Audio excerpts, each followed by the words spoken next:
coming into the workforce. Just an aside. Obviously, you can see I'm not one myself. Okay, this is the hair, the technical ad now was the hair ad.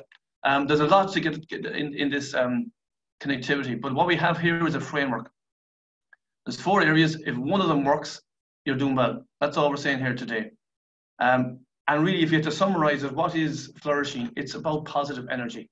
It's about being in a good place. Now we can go from good place to bad place in 10 seconds, but it's just recognizing what we can do to coach ourselves and help ourselves get into a good place. So first of all, as I mentioned, what's your journey? Where do you want to be? And what do you want to achieve? And I suppose the obvious thing is, what are you doing to get there? The second area, as I mentioned, is connectivity. Are you giving yourself the right messages? And how good are you at helping others with their journey? Play to strengths. Are you doing enough at what you excel at? And are you doing it on a daily basis? And again, do you get back up on the horse? These are the questions that we're going to look at in a little bit more detail. Just to reinforce, one of these is plenty.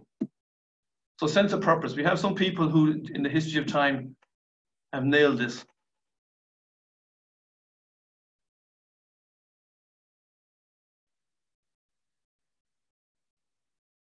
Their sense of purpose was so strong, they carried movements with them, they carried nations with them. They changed the way we think about how we should interact as a species. So that shows you the power of the sense of purpose. But for us, ordinary souls, but actually I would also say that these people were ordinary people who did extraordinary things. I mentioned about positive psychology. Abraham Lincoln, the phrase back then was he suffered from melancholy. So he got on with it and embraced the challenges of life.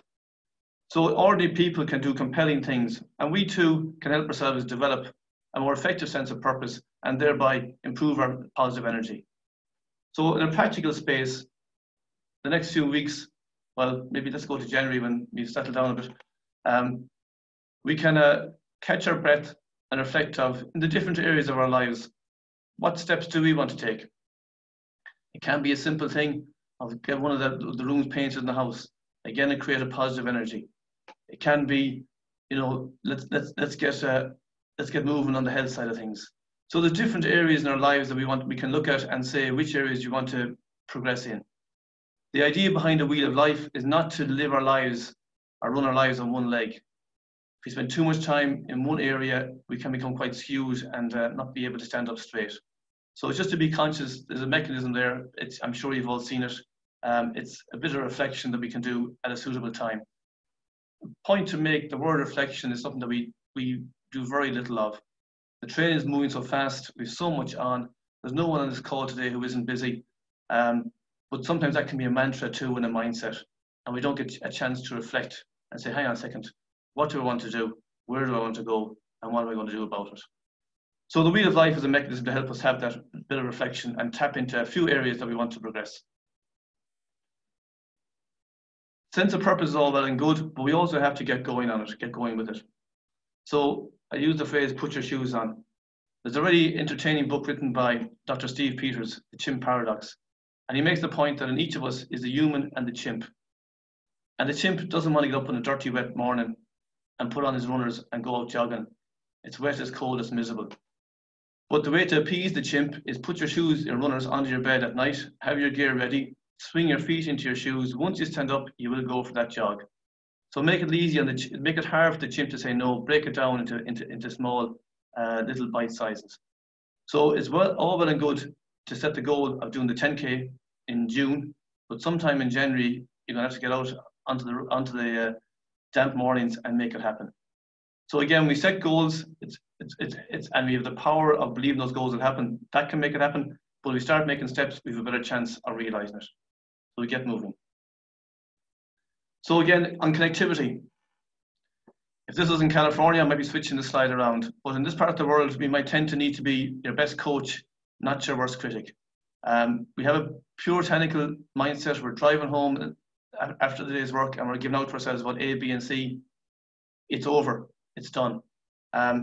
So we learn from our mistakes. We move on. We don't give ourselves the luxury or give our mind the luxury of wallowing in our mistakes or in our challenges or in our issues. The other piece regarding connectivity that we need to be aware of is the external connectivity. And the friends in Google put a bit of work into this. But as external connectivity, we need to be very conscious that Mike walks into the meeting room and you go, oh my God, here comes Mike. He's just an awful twat. I'll never get anything, he'll be taking up 20 minutes of the meeting and we won't get anything done. So your internal message has already decided the outcome of this external situation. And that goes on the whole time. And we do that, we normalize the world we live in because it saves us energy. We need to be careful that in our connectivity, we're not addicted to being right, which is an affliction that I suffer from. Or in our internal noise, we don't say, if I don't do it, it won't get done properly. Because these internal messages are feeding how we interact with the world around us. And what is critical for a group of people to be effective and to connect, and the phrase there is psychological safety. They can be authentic. They can say what they want, they can say what they feel, and they don't feel threatened or undermined by doing so.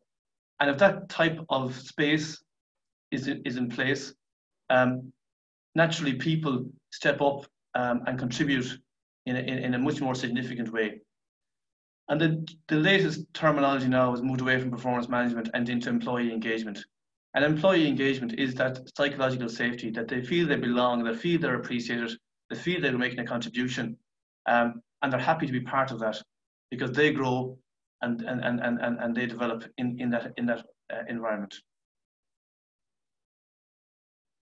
So we're nearly through the different elements.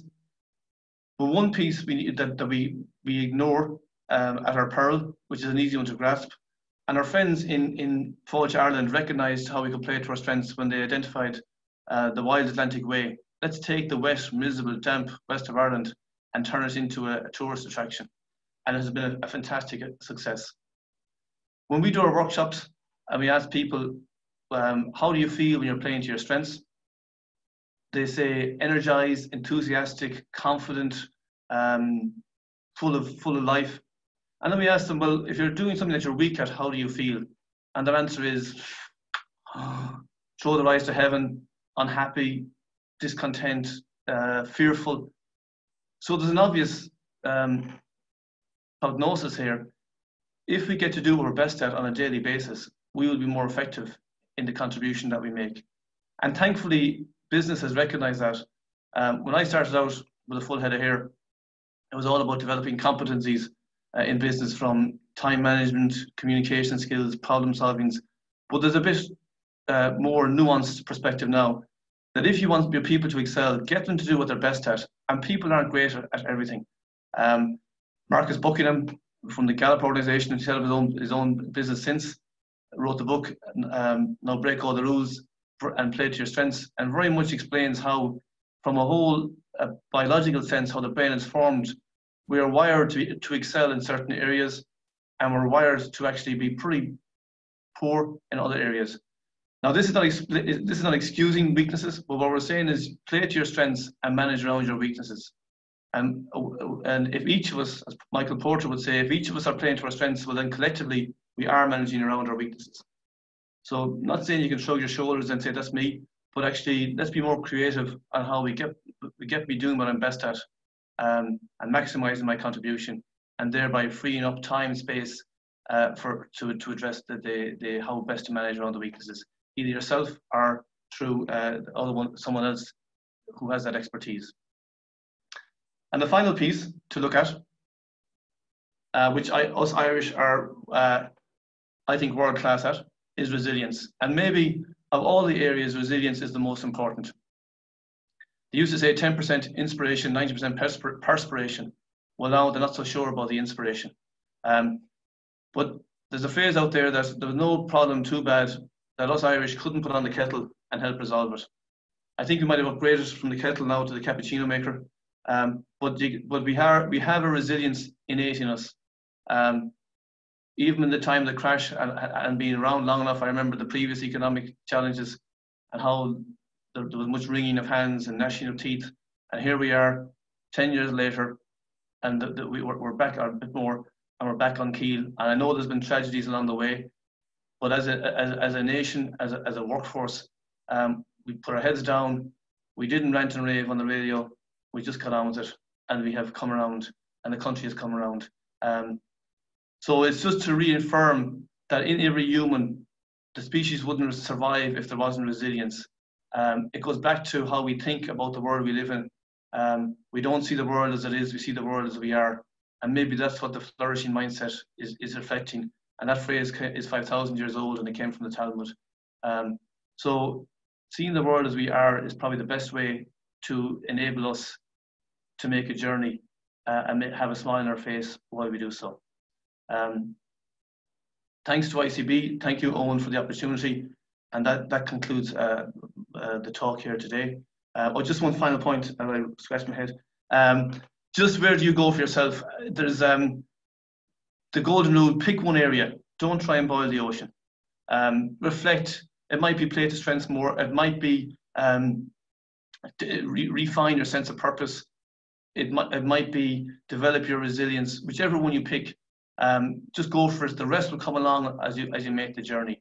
The real request is reflect on where you are and look to make decisions about what you can change. Thank you very much. Great, thanks, Mike. You just click on to the last slide there for. So thanks. If anyone has any questions, please put them into the chat function. But I have one to kick it off, which is I'm always fascinated with this area of the sense of purpose, because it's so crucial. As in, if you have it, life appears to be easier, or at least you have a construct you can use. But it's how do you know if you have a sense of purpose? Like, how do you know if you're actually there? And is there any, if you're unsure, is there any guidance of what you should be doing? Well, we have had a sense of purpose all our lives, unknown to us. We have it in our private lives, but we want to get our, do best for our children, get them through college, all these things. We had in some ways, it was much easier at a certain stage when you were teenage years, 20s, you had, academic and sporting or hobby endeavors. Once we get to kind of, we've arrived in at a certain stage in our lives, we have the family, the career, all these pieces in place. We kind of say, oh, we're done. But actually, that's a trap to fall into. There's nothing stopping us now of shaking ourselves down a little bit and say, well, I'd love to do. There's a friend of mine who walks the marathon every year. He doesn't want to run it. He wants to walk a marathon, but that's his challenge. We kind of get, and the sense of purpose doesn't have to be dramatic. It can be fairly ordinary things that we want to do. Develop our gardening expertise. I'm smiling to myself. My wife and their family are brilliant gardeners. Even the Latin words come out of their tongues. I haven't a clue, but I enjoy the fresh space. And people say, God, Mike, you're a great gardener. So it's just set yourself new challenges. It doesn't have to be super endeavors. It's just get yourself moving and stuff that generates a positive energy in yourself and improve your sense of well-being. And watch out, at a certain stage in our lives, we can switch off that we've done it all. And that's not a good place to be. Okay, and just one other quick question around some of the concepts of developing a flourishing mindset. They're quite individually focused, but I'm sure there's lessons for a lot of the people who are on the call today, manage large teams. And is there anything from the work that you've done that you would recommend in terms of bringing that flourishing mindset to more than individuals? Absolutely. The human thrives in a collaborative world. So that whole connectivity, external connectivity, you as managing a large team, what's the culture that exists in that team? What are the norms as Google have investigated? What are the norms as to how we interact? So it's a significant challenge to have people on the same page regarding how we should work together, how we should behave together. There's a phrase out there: you hire for skills and knowledge, you fire for attitude. And it is the attitude of the individual that creates with what the team need. And if you manage a large group of people, you need to make sure that they're clear on the direction the team is going, what my role is, what are the norms, what are acceptable and unacceptable behaviors, and how through this process of developing clear strategy and clear culture, people buy in and they commit to it. And I commit to an organization that's a winning organization. I commit to an organization that has a bright future, so I can put my kids through college and pay the mortgage. So there's that ability for the senior people to enable the team to connect to the cause and to the day-to-day interaction of the team is a critical expertise. And for some reason, US organizations get this whole idea of culture and the importance of it. And it's something that it is coming to life more and more in the Irish workplace as well. Great. One final one for you before we wind up. Do you have any recommendations for sources outside the books that you recommend on the slide? Is there, and it may be people to follow online, or maybe videos to look at, or it could be other books that you recommend that people look at? I've promised multiple times to do up the bibliography. What I do own, I have about 12 books I'd recommend. I'll send them on after this. And some of them you've seen, I'm sure we've seen a lot of them before. Excellent. Okay, we'll include those in the post event posts that we put up on the website. So before I thank Mike, just want to let you know there's another webinar coming up on the 10th, or another event coming up on the 10th December, run by the Business Excellence Skillnet, and it's moving from unconscious bias to conscious inclusive management with Hayley Barnard. If you're interested, please contact Grania about this event. Which just leads me to thank you very much, Mike, for that. Just some very pragmatic kind of insights, and sometimes that's where the biggest wisdom lies, in simple pragmatic things, on holding mirror up, and some of the constructs that are in the wheel of life that I'll definitely be looking at after this. And to everyone who dialed in on the call, thank you very much. And before we go, we have one recommendation on one book, which is 100 Days to a Younger Brain by Sabrina Brennan. Thank you very much to the person who recommended that one. So Mike, thank you very much. And everyone who dialed in, thank you very much, and look forward to seeing you on the next webinar.